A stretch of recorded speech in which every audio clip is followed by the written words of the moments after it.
Assalamualaikum warahmatullahi wabarakatuh. Kami dari kelompok mau mempresentasikan padi organik. Sebelumnya perkenalkan, nama saya Huda Zainal Abid dengan ujung NPM 129. Perkenalkan, nama saya Muhammad Abdul Pratama dengan ujung NPM 157. Perkenalkan, nama saya Siti Kuspa Gracia dengan ujung NPM 155. Perkenalkan, nama saya Joko Amelia dengan ujung NPM 143. Oke, kita langsung aja ke pembahasan, yaitu ada latar belakang. Di latar belakang ini didasari oleh peningkatan minat terhadap padi organik. Padi organik merupakan sistem pertanian yang tidak menggunakan pestisida kimia, pupuk sintetis ataupun GMO. Sebaliknya, petani menggunakan bahan alami seperti kompos, rotasi tanaman, dan pengendalian hama alami. Di Indonesia, yang merupakan penghasilan beras terbesar ketiga di dunia, minat terhadap padi organik terus meningkat sejak tahun 2000-an.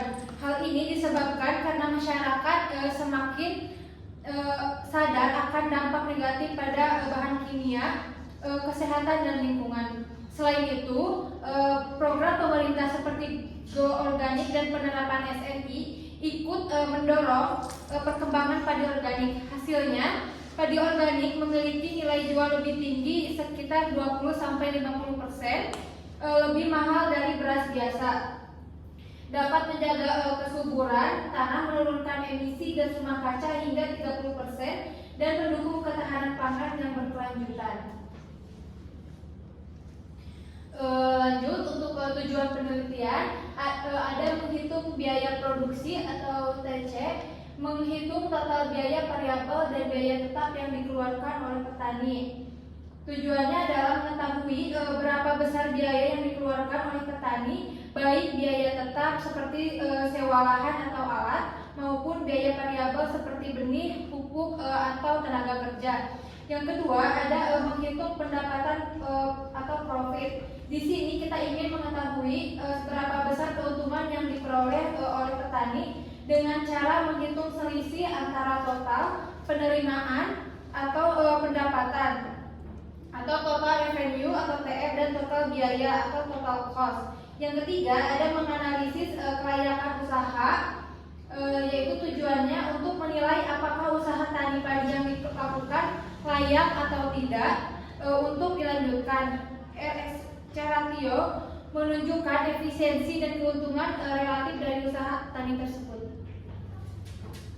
Untuk profil responden, yaitu ada Bapak Entang Setia Rumana, ada nomor HP-nya 082311007376, alamatnya di Sukaheni, jenis kelamin laki-laki, umurnya 53 tahun, pendidikan formal SLTA atau SMA, pengalaman usaha tani dari umur 20 tahun, luas lahannya 1.400 meter persegi, jumlah tanggungan keluarga ada 2.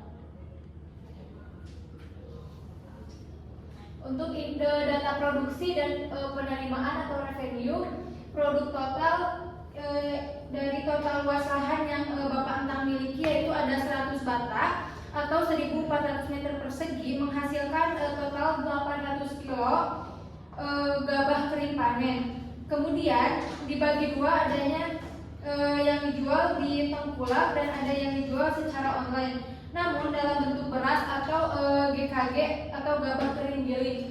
Nah, benih yang digunakannya yaitu ada varietas Sierra, harga jualnya di 8.000 per kilogram. Total penerimaannya 400 kg GKP kali 8.000 sama dengan 3.200.000. Pemasarannya yaitu dijual ke tengkulak, harganya ditentukan oleh tengkulak atau bernegosiasi. Oke, melanjutkan dari teman saya akan melanjutkan penjelasan tentang data produksi dan penerimaan. Di sini total produksinya kan tadi seperti yang dijelaskan oleh teman saya dibagi dua dengan GKP dengan harga jual 26.000 per kilo. Total penerimaannya 260 karena sudah digiling kemudian dikalikan dengan 26.000, sehingga jika seluruh produksi GKG sebanyak 260 berhasil terjual, maka total penerimaan diperkirakan sebesar 6.760.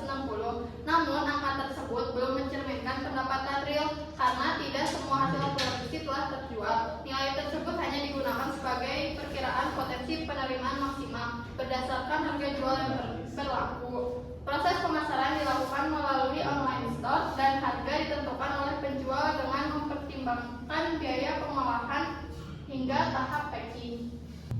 Selanjutnya ada data biaya tetap. Biaya penyusutan alat 150, yaitu pengeluaran yang dialokasikan untuk mengganti nilai penyusutan peralatan produksi seperti alat pertanian atau mesin yang digunakan dalam jangka waktu tertentu. Kemudian ada pajak tanah dan administrasi sebesar 20.000 mencakup kewajiban pembayaran pajak lahan serta biaya administrasi lainnya yang bersifat rutin. Jadi total keseluruhan biaya tetap adalah 170. Biaya tetap ini penting dicatat karena tetap harus dibayar meskipun produksi belum sepenuhnya terjual atau hasil penjualan belum diterima. Jadi nilai ini menjadi dasar dalam perhitungan kelayakan usaha dan analisis keuntungan nantinya.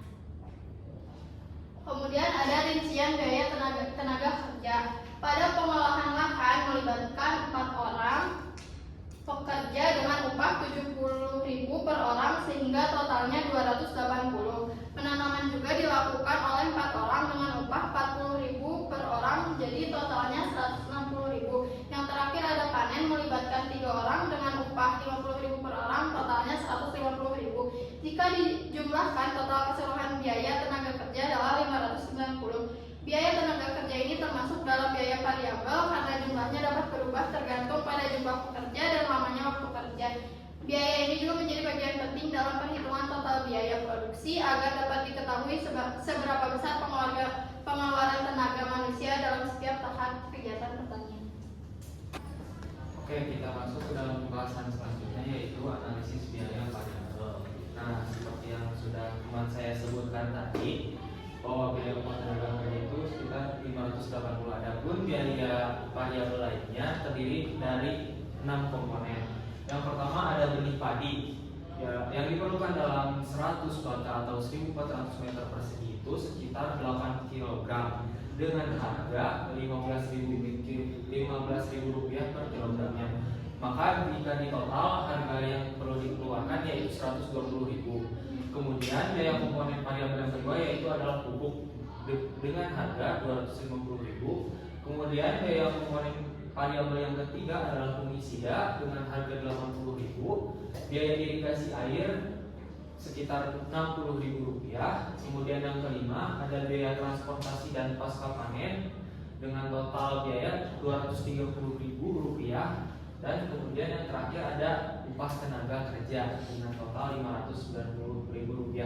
Jadi jika ditotalkan biaya variabelnya yaitu Rp1.330.000 per musiman.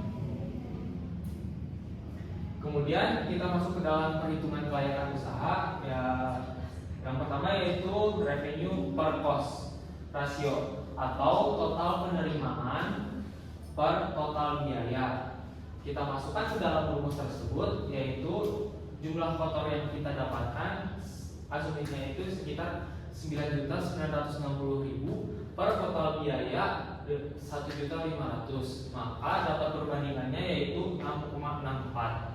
Nah, kemudian dengan hasil tersebut analisis kelayakan usaha tersebut sangat layak dikarenakan lebih dari 1. Kemudian kita masuk ke dalam benefit per cost ratio dengan rumus total penerimaan dikurangi total biaya per total biaya atau cost yang dikeluarkan. Nah, kita masukkan angkanya yaitu sekitar 8.460 untuk benefit bersih yang kita dapat per 1.500.000 yaitu biaya totalnya dengan dapat perbandingan yaitu 5,64. Jadi usaha tersebut itu sangat layak dilaksanakan.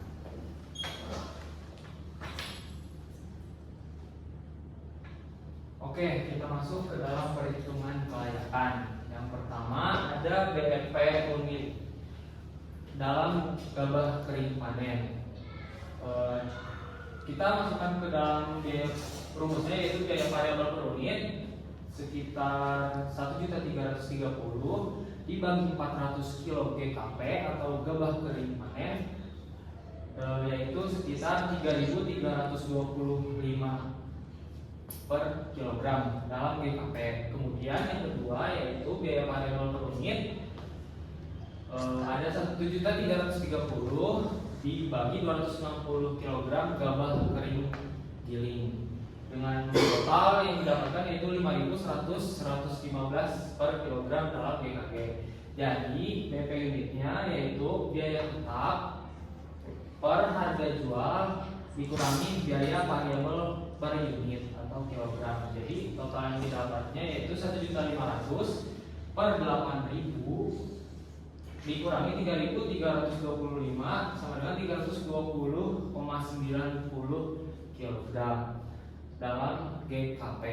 Kemudian kita masuk ke dalam BP unit yang kedua yaitu 1.500 per 26.000 dikurangi 5.115. Jadi totalnya itu 71,80 kg dalam gabah kering giling.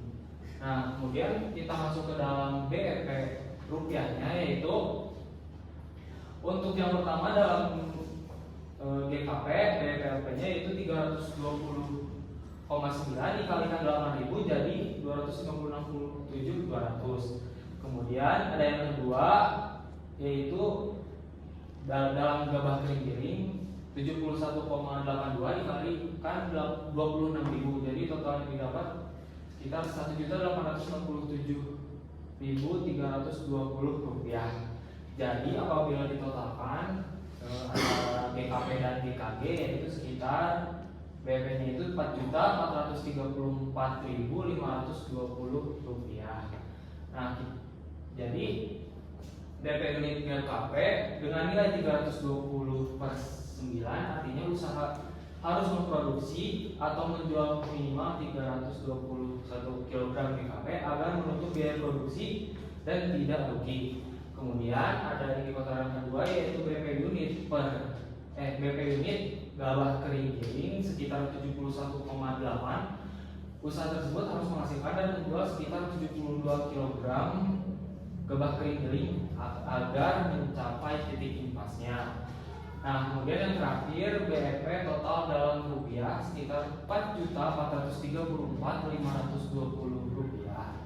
Nah, pendapatan minimal yang harus diperoleh dari gabungan penjualan GKP dan GKG agar tidak mengalami kerugian.